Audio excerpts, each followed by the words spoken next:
My name is Dr. Arsenio Romero. I'm the Superintendent for Las Lunas Schools. I actually grew up in this community in Valencia County. Graduated from actually the rival high school, which is about 10 miles south of here. And when I graduated, I went off to college with New Mexico State University. When I graduated there, I actually taught in another district for many years. I was a principal for many years, director of programs, really working to improve school outcomes, sometimes taking on some of the more challenging schools. From there, I went to a district called Roswell Independent Schools.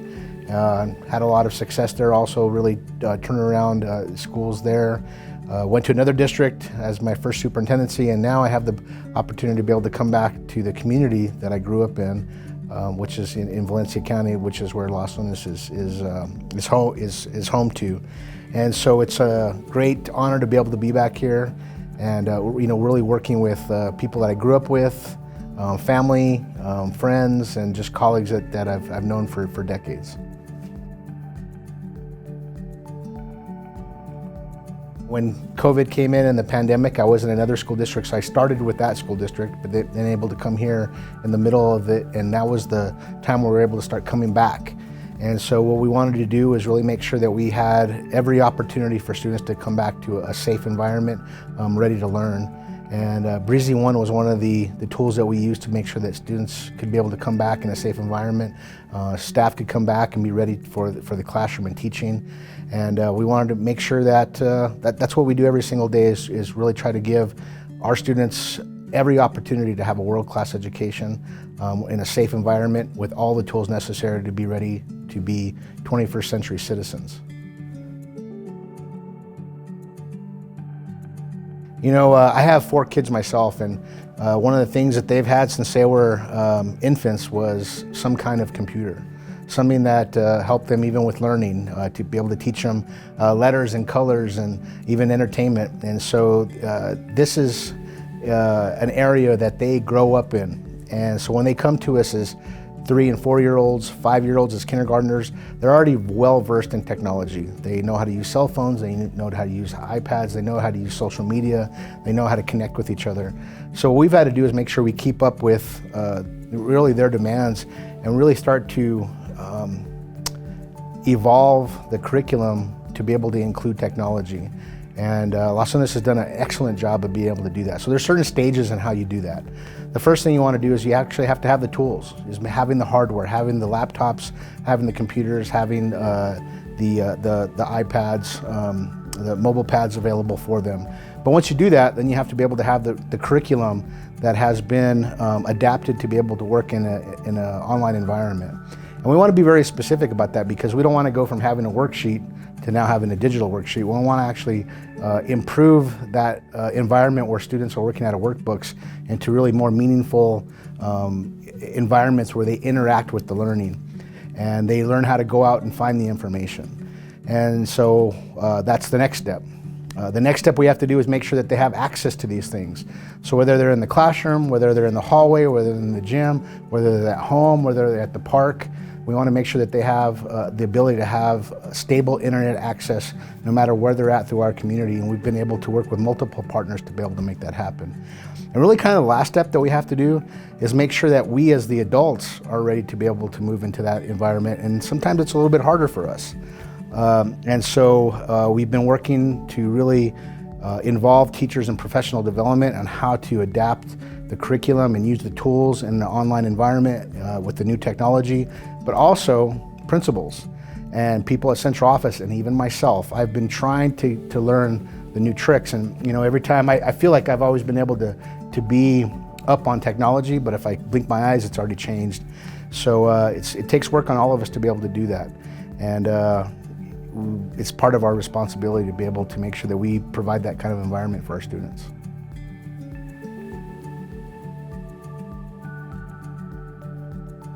So when we first learned about Breezy One, we were right in the middle of the pandemic.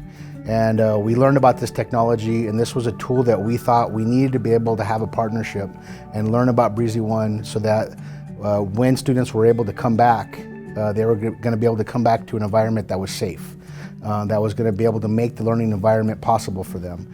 And Breezy One was definitely one of the tools that we used to be able to make that happen. The conversation started out of the pandemic, and it did allow us to be able to bring kids back and make sure that those classrooms were sanitized environments. But we also see the future of Breezy One. As we started to move out of this pandemic, we see it as a tool to be able to continue that type of environment. We've always been around flus and colds, and that has a huge impact on student learning. When we have students that are out multiple days out of the year, it adds up. And every day that they're out away from their teacher is a day that they're not learning. And so we want to make sure that we can, one, make sure that students are here every day learning with their teachers, but it also makes it possible for teachers to stay healthy around all the people that we interact with each and every single day. But that's just really the beginning. Now that we've been able to see what Breezy One is and what it can do, we have some ideas about how it's going to interact with the curriculum into the future. I'm really excited about that. We have been able to have partnerships with companies like Meta and Facebook, Apple. We've also got new businesses coming in that all have to do with needing technology. And what does that mean? We need engineers. We need people that can code. We need people that are computer literate. And we've already had multiple meetings with these companies, and they're asking us, we need you to have graduates that can go on with these kind of skills, technology, math, science. And we're also working with the higher ed institutions, our flagship universities, to make sure that they're ready for our students to be able to go from high school students into the higher ed and then out into our workforce in New Mexico to be able to meet the demands of what's coming up. And it's going to be a challenge because in some aspects we're ready for that.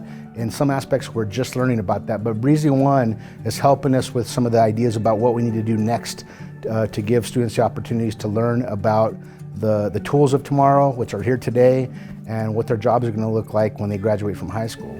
And so even though we're using today Breezy One as a tool to make sure that our environments are safe, I really see the potential for Breezy One to be able to be interactive within our curriculum. For example, it's a robot. It's the end product that has taken years of engineering and trial and error and building of prototypes.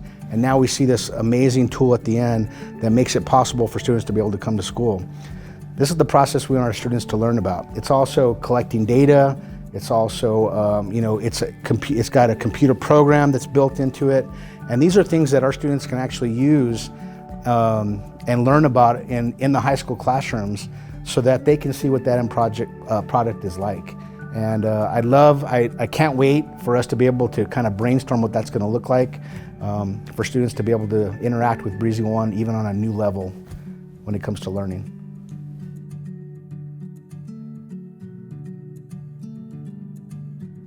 I think what's really unique about Las Lunas Schools is that we try to be innovative with what's coming next.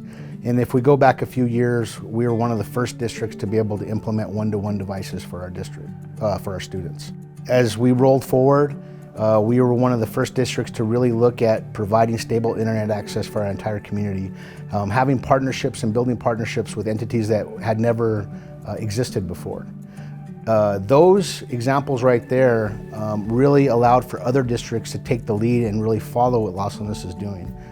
And some of those are risky decisions you make. You are committing to time, resources, funding to be able to do that. But if you plan it well and you bring the right people together and you partner with the right individuals, amazing things happen for students. And so when we started to learn about Breezy One and what it could do, we were interested. We thought that is a pretty awesome tool. How does that work? What does it really do? How much does it cost? What do we have to do to be able to maintain it? What are the long-term ramifications when it comes to how it affects the classroom? What's the long-term maintenance when it comes to this? And those are all the questions that we asked, and as we started to learn more and more about this product, we thought this is something that we could actually use in our schools, and I think it would benefit us, and that's what we did. It was a risk. It was something, at the time, I feel like it was brand new, something that we had just learned about, but it was exciting. And now that we have the tool in place, it is becoming more and more interactive within our school.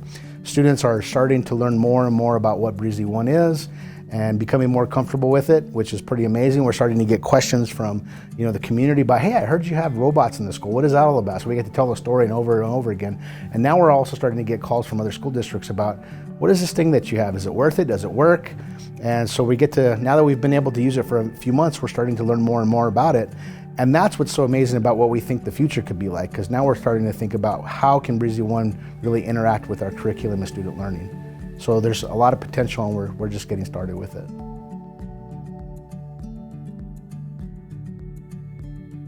What our initial expectation was to be able to help create safe classroom environments. And that's what it's done. It does it every single day. It does it without fail. It's never sick. It never doesn't work. And it really works well with the layout of this high school.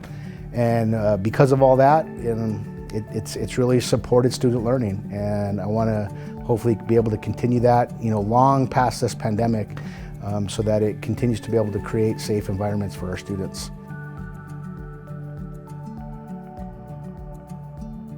Build with Robots is going to, one, allow classrooms to be safe environments, but it can do so much more. And so we're looking at, being able to partner with Build with Robots to possibly have some opportunities for internships for students, so that they can learn about the entire process of how this came to be, and then hopefully interact with what it's going to become.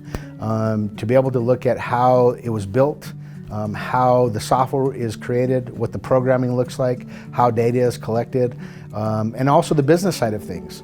What does it take to be able to build one? How much does it cost? What are the maintenance involved? How many man hours does it take to be able to make something like this operational? These are all the learning building blocks that every student should be able to know before they even get into college or before they enter the workforce. And if we're able to build these partnerships with Build with Robots, it's just going to be able to give our students that edge up on the competition with other high school students. I've spent my entire life in New Mexico.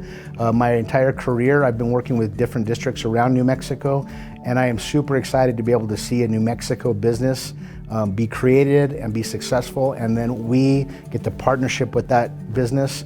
It's all about building New Mexico up, because we have such amazing talent in New Mexico, and our potential is not even realized yet. So it's an honor to be able to have this partnership, and I can't wait to see where it goes next.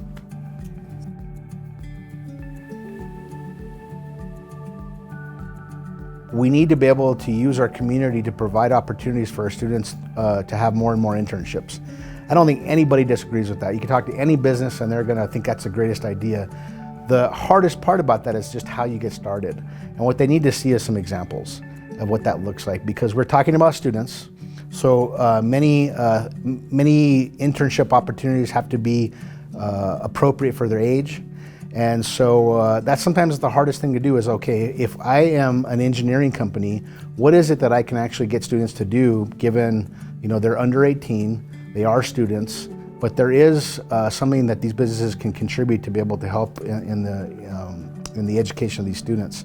And if we had examples with some strong partners, it's just going to allow the next business to make it that much easier to become involved. And Build with Robots is going to be a perfect partner to be able to do that. And this will be the first step to be able to get more and more businesses to see the responsibility that they can have coming into our schools, which we would love to be able to build those partnerships. And you can be a large business, you can be a giant tech business that has lots of resources, which we will take, but you can be a small business too, and there's something you can do to be able to support student learning and support the students in your community. And so this partnership, I think, is going to be a great example for all businesses out there, whether you're local, whether you are coming into the community, to be able to have that first step to be able to have a partnership with the school district.